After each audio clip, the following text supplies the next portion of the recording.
MicroStrategy se fait pirater son compte X, un prétendu token MSTR entraîne $440 000 de pertes. Cette nuit, MicroStrategy a vu son compte X être piraté, ce qui a conduit au partage d'un lien de phishing pour faire la promotion d'un faux airdrop d'un supposé token MSTR. Alors que cela aurait conduit à $440 000 de pertes au moins, faisons le point sur les indices qui permettaient de déceler la supercherie.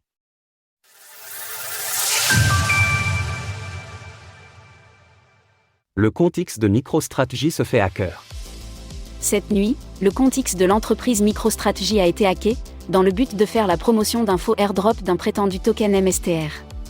Selon l'enquêteur on-chain ZachXBT, cela aurait entraîné environ $440 000 de pertes parmi les investisseurs s'étant fait avoir par le lien de phishing publié dans le tweet. Si la supercherie pouvait paraître évidente pour une bonne part de la communauté, il convient de rappeler quelques éléments importants, plus particulièrement durant cette période où les airdrops ont le vent en poupe, ce qui peut ainsi s'accompagner d'arnaques surfant sur cette tendance.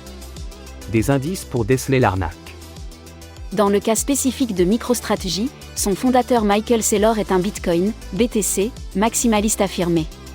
Cela signifie que dans le cas peu crédible où l'entreprise devrait lancer un token MSTR, cela se ferait probablement au format BRC-20 et certainement pas sur Ethereum, ETH. D'ailleurs, un tel token n'aurait a priori aucune utilité, MicroStrategy étant déjà coté en bourse. Enfin, un airdrop est normalement annoncé à l'avance, qui plus est de la part d'une entreprise aussi importante qui s'exposerait à des poursuites de la Security and Exchange Commission, SEC, dans le cas contraire.